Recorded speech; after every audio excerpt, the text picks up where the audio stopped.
Clara and Diane grew up on the same street. They played together as little girls, shared snacks, shared secrets, and called each other best friends. Nobody who saw them together would ever have guessed that one day, one of them would try to destroy the other. But that's exactly what happened. And the worst part? It didn't start with hate. It started with a father's words. Diane's father was a hard man, not cruel in an obvious way, but the kind of man whose words could cut deep without him even raising his voice. Every time Diane brought home a good grade, he would look at it, then look at her, and say, "Clara got higher."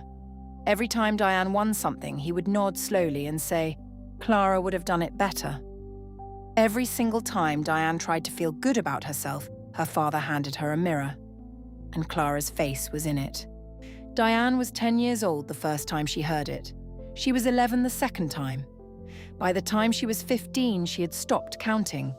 But she had started feeling something she couldn't explain, something that sat heavy in her chest whenever Clara smiled too wide or laughed too loud or got praised by someone in front of her. She didn't know what to call it back then, but we know what it was. It was jealousy, and it had roots. Clara, on the other hand, had no idea any of this was happening inside her best friend. She was just being herself, kind, warm, the kind of girl that people naturally liked. She wasn't trying to outshine Diane. She wasn't competing with anyone. She just woke up every morning and did her best. And somehow that was enough to make people love her. And somehow that was enough to make Diane hate her. They both got into the same university, same course, same department, and by a twist of fate that felt almost cruel, the same room. Clara was excited. She hugged Diane on the first day and said, "This is going to be amazing. Me and you, just like old times." Diane smiled back. "Just like old times," she said. But behind that smile, something had already shifted. They were no longer two little girls sharing snacks on a street. They were now two women in the same space, going after the same things: grades, respect, recognition. And Diane had already decided, without saying a word out loud, that this time she was not going to finish second. The first few months were fine, quiet, normal. But then the lecturers started noticing Clara. They called on her in class, they praised her assignments. One professor read her essay out loud to the entire class as an example of excellent work. Clara sat there, embarrassed and grateful, not even knowing that the girl sitting 3 seats away from her was gripping her pen so hard her knuckles had gone pale. Diane went back to their room that night and sat on her bed for a long time. She didn't eat dinner. She didn't say much. And Clara, sweet Clara, sat beside her and said, "Are you okay? You seem quiet." Diane looked at her. "I'm fine," she said. "Just tired." She wasn't tired. She was planning. The first thing Diane did was small, calculated. A girl in their study group had been complaining all week about missing money from her bag. 5,000 naira that had disappeared during one of their evening sessions in the library. Everyone was talking about it. Nobody knew who took it. And Diane knew exactly what she was going to do with that information. One afternoon, while everyone was gathered for a study session, Diane watched carefully. She had already taken some money from her own savings, the same amount that was missing. And while Clara stepped out to use the bathroom, Diane moved quickly, quietly, and slipped the money into the inside pocket of Clara's bag. When Clara came back, Diane was already seated, head down, pretending to read. 20 minutes later, Diane accidentally knocked Clara's bag off the chair. Everything spilled out. And there it was, the money, falling out in plain sight, in front of everyone. The room went dead silent. Clara looked at the money on the floor. Her face went from confused to pale in about 2 seconds. That's not mine," she said. "I don't know how that got there." Nobody said anything. They just looked at her. And then Diane did something that made it so much worse. She stood up, put her hand on Clara's shoulder and said in a soft, gentle voice, "It's okay, Clara. I'm sure there's an explanation. I know you wouldn't steal." She said it slowly in front of everyone, like she was defending her friend. But every single person in that room heard something different. They heard, "I am the good one. She is the suspect." Clara was not expelled. There wasn't enough proof.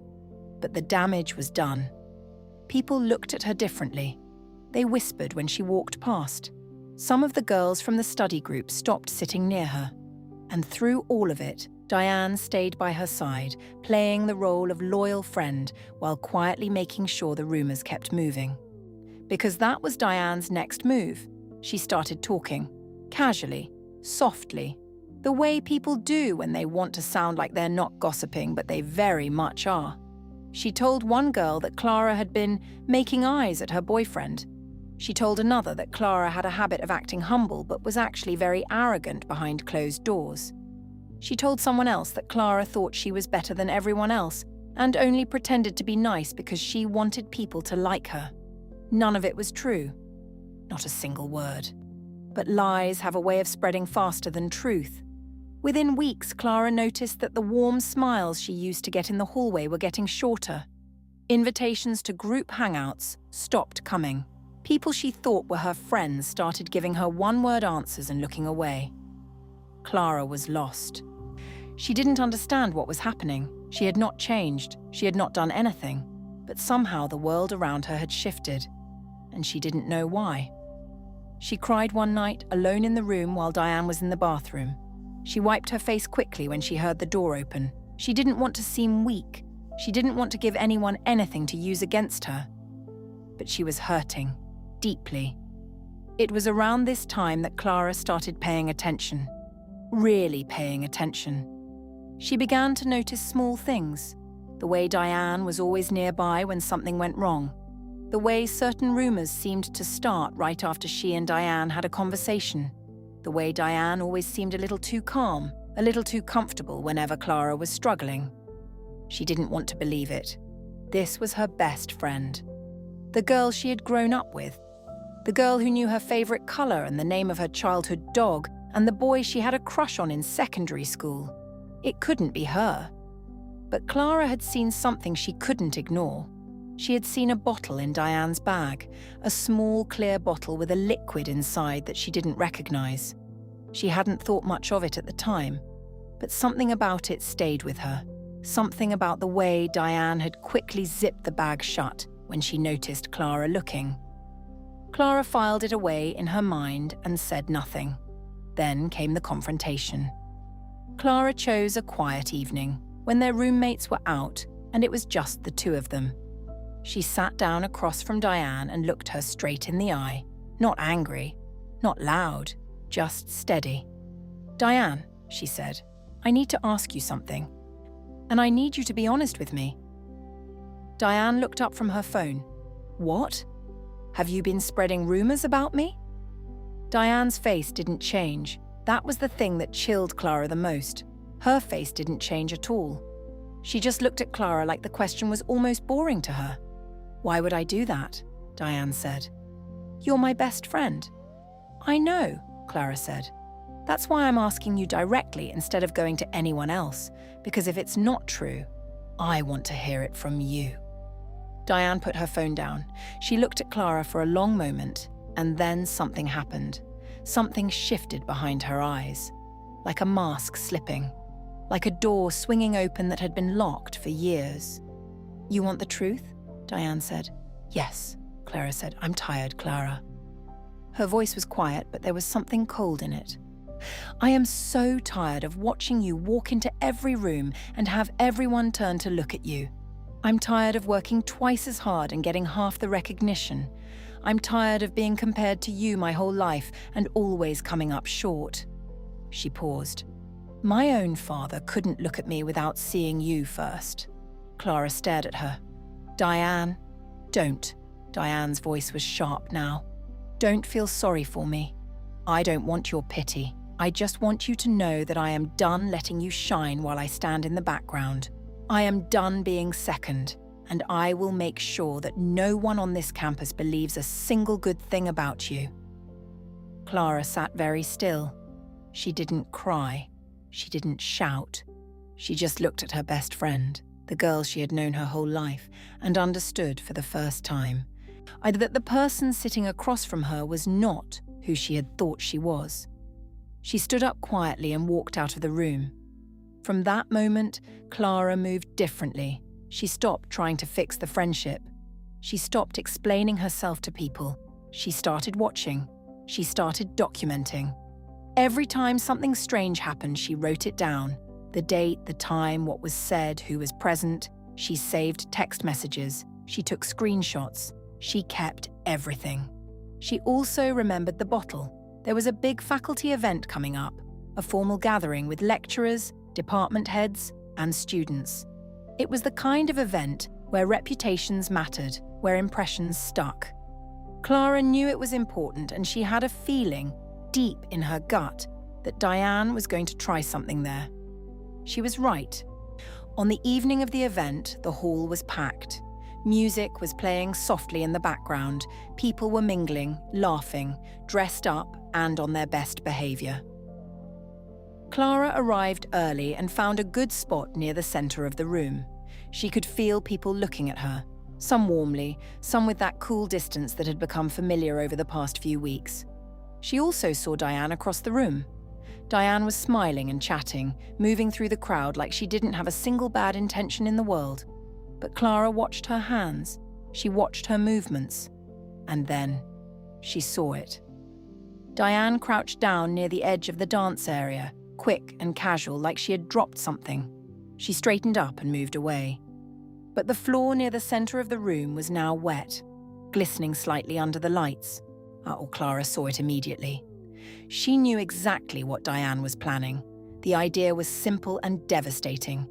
Get Clara near that spot, cause a scene, make her fall or look aggressive, or make a fool of herself in front of everyone who mattered. Humiliate her publicly, in a room full of people who already had doubts about her. Clara took a slow breath. She stayed exactly where she was. A few minutes later, Diane made her move.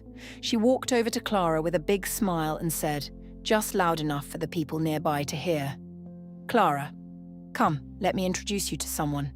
They've been asking about you." She gestured toward the center of the room, right toward the wet spot. Clara smiled back. "Oh, really? Who?" "Come, I'll show you," Diane said, already turning and walking ahead. Clara followed, but she veered slightly to the left, just stepping around the wet area smoothly, like she had simply chosen a different path. She didn't say anything. She didn't point it out. She just moved around it. Diane, who was already positioned on the other side and looking back to watch Clara fall, saw that Clara had gone the wrong way, the right way. She turned too fast to correct herself. Her own heel caught the edge of the wet floor, and in front of a room full of people, Diane slipped. Her feet went out from under her and she hit the floor hard. People rushed over. There was a gasp. Someone helped her up, and as Diane scrambled to her feet, red-faced and shaken, the small clear bottle that had been in her bag rolled out across the floor. People stared at it. They stared at Diane, and then they looked at the wet floor. Nobody said anything right away. But everyone was thinking the same thing. Diane grabbed the bottle and tried to compose herself, laughing it off, saying she had slipped on something someone else must have spilled. But the damage was done.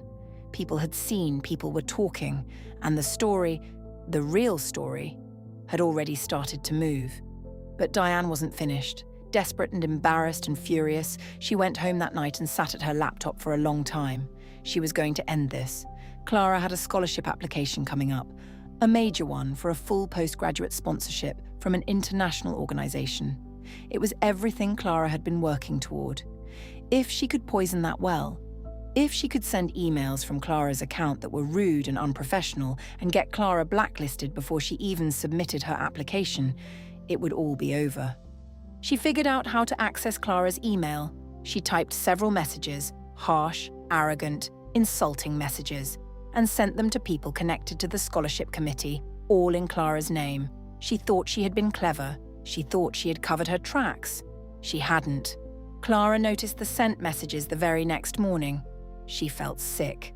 Her heart was pounding as she read them. Words she would never say, written under her name, sent to people who now had every reason to see her as unstable and rude. She sat there for a moment, hands shaking, trying to breathe. Then she picked up her phone and called the university's ICT department. She explained everything. She told them about the emails. She told them she had not sent them. She gave them everything she had been documenting for the past weeks. All the notes, the screenshots, the timeline of events.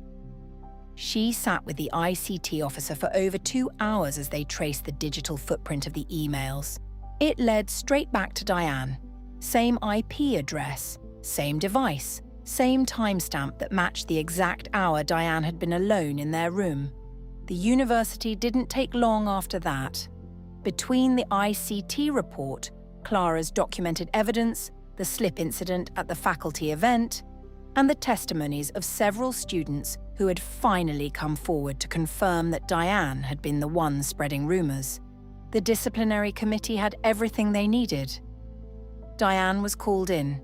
She tried to deny it. She tried to explain. She even cried. But the evidence was not something she could argue with. It was all there, laid out quietly and carefully by the girl she had spent months trying to destroy. The university expelled Diane for academic sabotage and gross misconduct. The scholarship went to Clara. On the day the decision was announced, Clara didn't celebrate.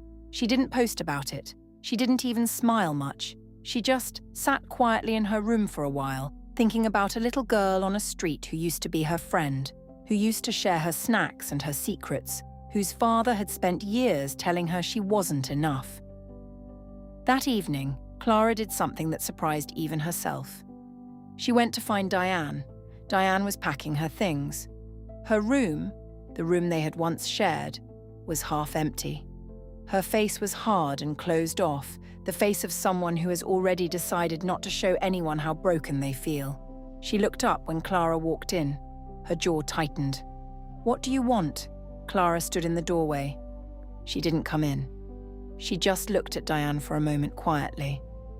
"I'm not here to gloat," Clara said. "I'm not here to argue either." Diane said nothing. "I just wanted to say one thing," Clara continued. "Your father was wrong about you. He was always wrong about you. You were never second. He just didn't know how to see you properly." She paused. "That wasn't your fault. It was never your fault." Diane stared at her. Something moved across her face, something raw and unguarded and painful, the kind of look that comes when someone says the exact thing you've needed to hear for your entire life and you hear it too late, from the wrong person, in the worst possible moment. Her eyes filled with tears. She looked away. Clara turned and walked back down the hallway. She didn't look back, and as she stepped outside into the open air, into the sound of birds and distant voices and the ordinary noise of a campus that kept moving no matter what, she breathed in slowly. She had not won by fighting. She had not won by being louder or meaner or more strategic. She had won by staying true, staying steady, staying patient, even when it cost her, even when it hurt, even when she was sitting alone in a room crying with no idea why the world had turned cold. The truth had done the work. She had just been brave enough to wait for it. Because here is what Diane never understood. Here is what her father never understood either. You cannot kill someone's light by throwing darkness at them. Darkness doesn't extinguish light. It just makes the light easier to see. And Clara had always been the light. She just never needed anyone to tell her so. And that is where we leave Clara and Diane. But before you go, drop a comment and tell me, where are you watching this from? I want to know. And what do you think? Did Diane deserve a second chance, or did she get exactly what was coming to her? If this story moved you, hit that subscribe button. We have more coming. Don't miss it.